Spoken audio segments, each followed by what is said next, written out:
Hello and welcome. GCP के इस lecture में आज हम देखेंगे कि हम लोड बैलेंसर कैसे यूज़ करते हैं। लोड बैलेंसर में हम 2-3 लैब करने वाले हैं, जैसे कि एप्लीकेशन लोड बैलेंसर में हम 2 लैब करने वाले हैं और नेटवर्क लोड बैलेंसर में 1 लैब करने वाले हैं। तो पहले हम बात करते हैं एप्लीकेशन लोड बैलेंसर। तो एप्लीकेशन लोड बैलेंसर क्या करता है, या जो भी लोड बैलेंसर है वो करता क्या है, आपकी जितने भी आपके सर्वर पे लोड बैलेंसर पे जितने रिक्वेस्ट आती हैं उनको इक्वली डिस्ट्रीब्यूट करता है। लोड बैलेंसर के बैकग्राउंड में जितने भी वर्चुअल मशीन्स लगे होते हैं उन पे रिक्वेस्ट, जो भी रिक्वेस्ट आती है उसको सेंड कर देता है, इक्वली डिस्ट्रीब्यूट कर देता है। जीसीपी में जो भी आप वर्चुअल मशीन अटैच करोगे वो डायरेक्टली नहीं करोगे, आपको इंस्टेंस ग्रुप बनाना पड़ता है। जैसे कि आप टारगेट ग्रुप बनाते थे AWS में, बैकएंड ग्रुप बनाते थे आप एज्योर में, वैसे ही सेम आपको जीसीपी में इंस्टेंस ग्रुप बनाना पड़ता है। इंस्टेंस ग्रुप 2 टाइप के होते हैं, एक मैनेज्ड और एक अनमैनेज्ड। मैनेज्ड क्या करता है, आपको ऑटो स्केल की फैसिलिटी देता है। अनमैनेज्ड आपको ऑटो स्केल की फैसिलिटी नहीं देता है। और हाँ, जब आप अनमैनेज्ड लोड बैलेंसर का अनमैनेज्ड इंस्टेंस ग्रुप का यूज़ करते हो तो उस केस में आपको आपके जितने भी वर्चुअल मशीन रहेंगे सबको एक ही जोन में आपको लॉन्च करना होगा। उसके बाद हम क्या करेंगे, पहले हम क्या करेंगे, वर्चुअल मशीन लॉन्च करेंगे, 2 वर्चुअल मशीन लॉन्च करेंगे, दोनों सेम जोन में लॉन्च करेंगे। इसके बाद हम अनमैनेज्ड इंस्टेंस ग्रुप बनाएंगे। उसके बाद हम हेल्थ चेक प्रॉप बनाएंगे। उसके बाद हम क्या करेंगे, लोड बैलेंसर कॉन्फ़िगर करेंगे। ये पूरा प्रोसेस है। तो लैब के लिए हम क्या करने वाले हैं, चलते हैं हम वर्चुअल मशीन लॉन्च कर लेते हैं। कंप्यूट इंजन में जाते हैं और VM इंस्टेंस पे आते हैं और यहाँ से मैं अपने सर्वर को अब लॉन्च कर लूँगा। इसको नाम दे देता हूँ मैं डेमो VM1। कंप्यूट कैपेसिटी यहाँ से मैं E2 माइक्रो लूँगा। और हाँ, यहाँ पे देखो जोन में 1A यहाँ पे आपको चूज करना है, ठीक है। इसके बाद आपको OS में आना है। OS आप कुछ भी यूज़ कर सकते हो, मैं डेबियन यूज़ कर रहा हूँ, आप सेंटोस, उबंटू या कोई भी आप यूज़ कर सकते हो। डेटा प्रोटेक्शन में आकर के मुझे बैकअप नहीं चाहिए तो मैं नो बैकअप कर दूंगा।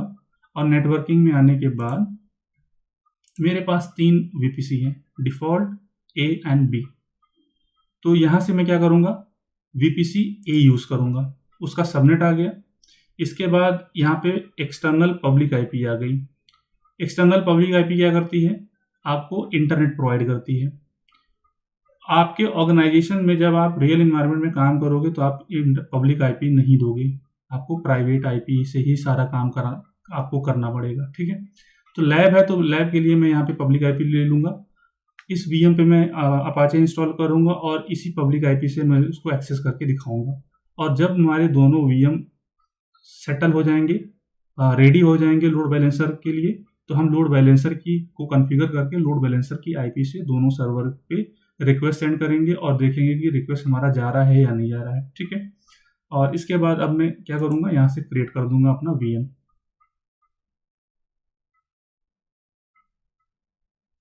VM मेरा रेडी हो रहा है, तब तक मैं दूसरा VM लॉन्च कर लेता हूँ। मैं डेमो VM2 सेम एक्टिविटी करूँगा मैं। यहाँ पे मैं 1A ले लेता हूँ मैं, ठीक है। और इसके बाद E2 मीडियम ले लेता हूँ मैं, E2 मीडियम नहीं, E2 माइक्रो। OS मेरा एज इट इज़ रहेगा। बैकअप यहाँ पे मैं नो कर दूंगा। नेटवर्क मेरा यहाँ से नेटवर्क में चेंज कर लेता हूँ अपना, ठीक है। बाकी के ऑप्शन एज इट इज़ रहेंगे and then click on create. Quickly मेरे दोनों सर्वर लॉन्च हो जाएंगे और इस पर मैं पैकेजेस इंस्टॉल कर दूंगा। ये देखो US सेंट्रल 1A है और इसको मैं SH कर लेता हूँ। जब तक हमारा दूसरा सर्वर लॉन्च हो रहा है तब तक मैं इस पर पैकेज इंस्टॉल कर लेता हूँ मैं।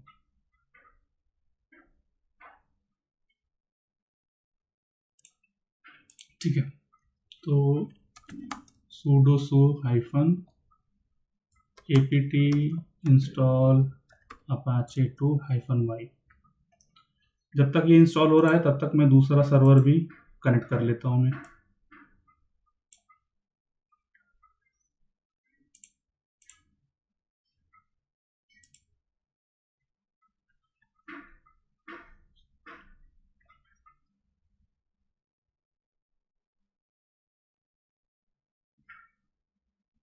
apt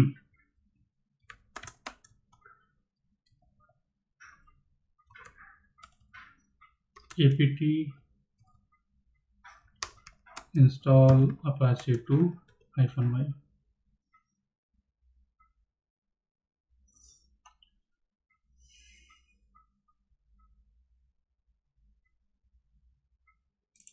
जब तक ये इंस्टॉल हो रहा है तब तक हम क्या करते हैं, देख लेते हैं कि दोनों सर्वर हमारे सेम जोन में है। ठीक है,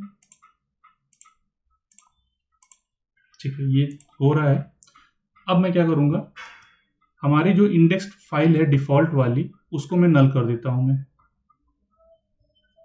var www.html index.html vi, और इस पेज में मैं कस्टम कोड डाल देता हूं। मैं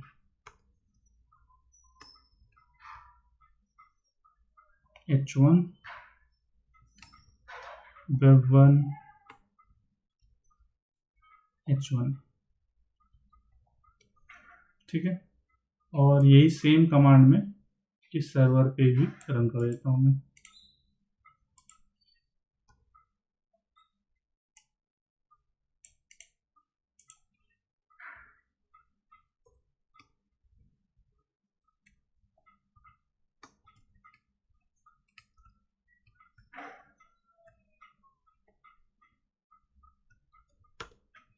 ठीक है, दोनों सर्वर रेडी है हमारे। अब यहाँ से मैं आपको दिखा देता हूँ कि मुझे यहाँ से वेब पेज दिखना स्टार्ट हो जाएगा।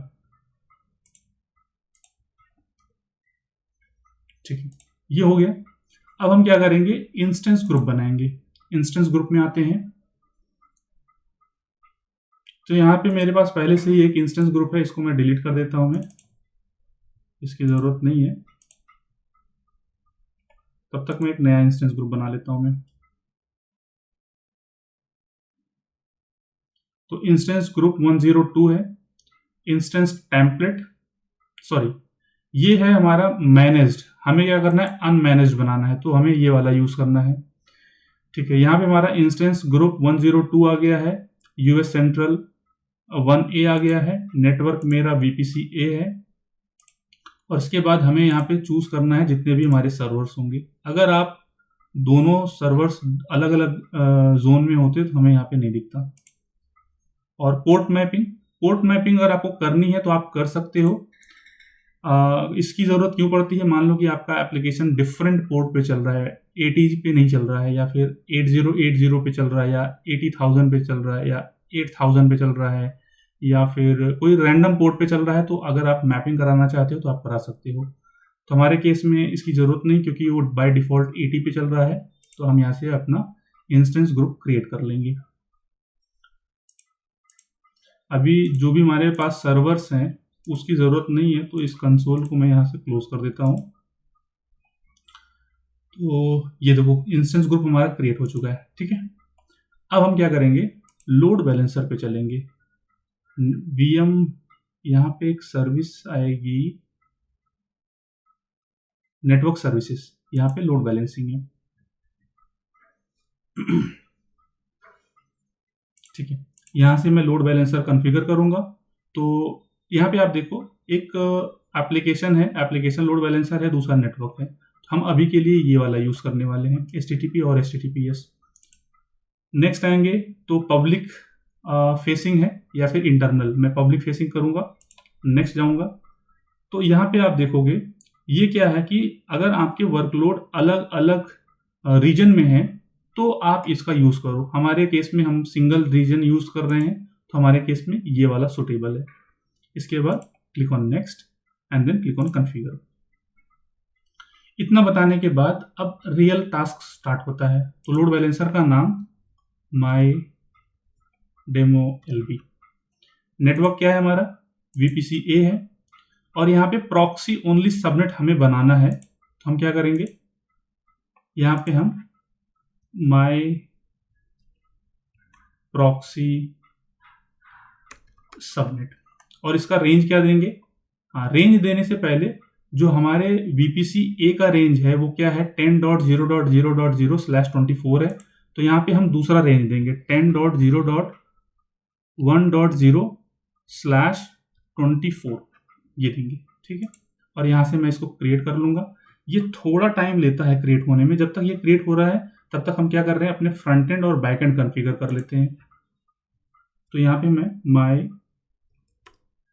फ्रंट एंड LB, प्रोटोकॉल क्या है, HTTP है।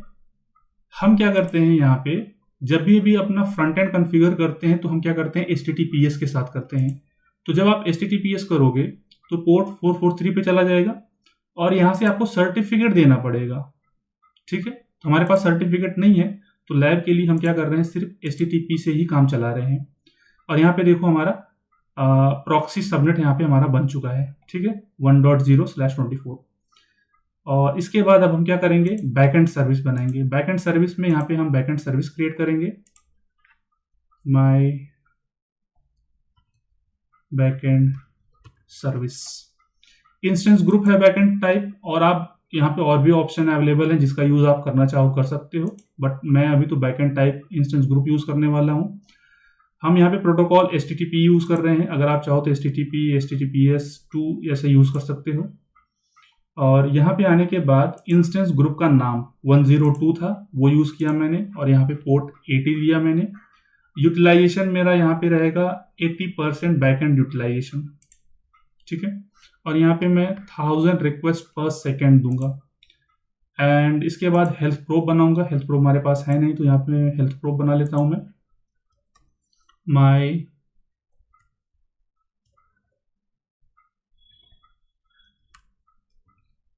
Health probe. पोर्ट मेरा 80 यूज होगा यहाँ पे। रिवर्स प्रॉक्सी प्रोटोकॉल यहाँ पे मेरा नन है, आप चाहो तो यहाँ पे दूसरा भी प्रोटोकॉल यूज कर सकते हो। और इसके बाद मैं क्या क्या करूंगा, हाँ, हेल्थ क्राइटेरिया इंटरवल क्या है कि एवरी 5 सेकेंड्स में ये चेक करेगा मेरे सर्वर्स को, और चेक करेगा कि वो हेल्दी स्टेट में है या नहीं, और वो 5 सेकेंड के लिए यूज करेगा, 5 सेकेंड के लिए टेस्ट करेगा, और 2 बार वो टेस्ट करेगा। अगर 2 बार उसको टेस्ट करने पे मिल जाता है सर्वर तो उसको हेल्दी डिक्लेयर करेगा और रिक्वेस्ट वहां पे सर्व करना स्टार्ट कर देगा वो सर्वर। अगर 2 बार अनहेल्दी थ्रेशोल्ड गया तो उस पर वो रिक्वेस्ट नहीं भेजेगा। और हेल्थ चेक मैं यहाँ से कर लेता हूँ क्रिएट। हेल्थ चेक क्रिएट करने के बाद आप सिक्योरिटी में क्लाउड आर्मर यूज करना चाहते हो तो आप कर सकते हो। अभी मेरे पास क्लाउड आर्मर नहीं है तो मैं यहाँ पे यूज नहीं कर रहा हूँ, मैं ऐसी कोई रिक्वायरमेंट मेरी है भी नहीं। इसके बाद राउटिंग रूल में आते हैं। राउटिंग रूल में आने के बाद यहाँ पे 2 ऑप्शन है, simple host and path rule. जो भी रिक्वेस्ट आएगी वो मेरे बैकएंड सर्विस को जाएगी। आप चाहो तो एडवांस रूल भी कॉन्फ़िगर कर सकते हो। एडवांस रूल में आपको बताना पड़ेगा कौन सी सर्विस है, बैकएंड सर्विस है, कौन सी रिक्वेस्ट कब आएगी, कैसे जाएगी आपके बैकएंड सर्विस पे, वो आपको यहाँ पे बताना पड़ेगा। अभी मेरी रिक्वायरमेंट सिर्फ simple host and path rule पे है तो मैं यही यूज करने वाला हूँ। एंड देन रिव्यू और फाइनलाइज कर लो and then click on create. ये लोड बैलेंसर क्रिएट करने में कम से कम 3 से 5 मिनट का टाइम लगेगा। तब तक के लिए मैं वीडियो को पॉज कर देता हूँ। ऑल राइट, सो लोड बैलेंसर हमारा क्रिएट हो चुका है। बहुत ज़्यादा टाइम नहीं लगा, ये अराउंड 1 से 2 मिनट का ही टाइम लगा। कभी कभी ये थोड़ा टाइम ले लेता है। और यहाँ पे आप देख लो application type, load balancer type मेरा एप्लीकेशन है, प्रोटोकॉल कौन सा यूज हो रहा है, ठीक है। और जो बैकएंड सर्विस है वो हेल्दी स्टेट में है, ठीक है। अब हम क्या करेंगे, अपने लोड बैलेंसर की पब्लिक IP लेंगे और यहाँ पे हिट करेंगे और थोड़ा सा टाइम देंगे इसको। और तो इसमें कुछ और तो है नहीं। हाँ, यहाँ पे आप देख लो एप्लीकेशन लोड बैलेंसर टाइप मेरा एप्लीकेशन है, एक्सेस टाइप मेरा एक्सटर्नल है, प्रोटोकॉल मेरा HTTP यूज हो रहा है, US सेंट्रल है, और इसकी जो बैकएंड सर्विसेज है यहाँ पे आप देख सकते हो।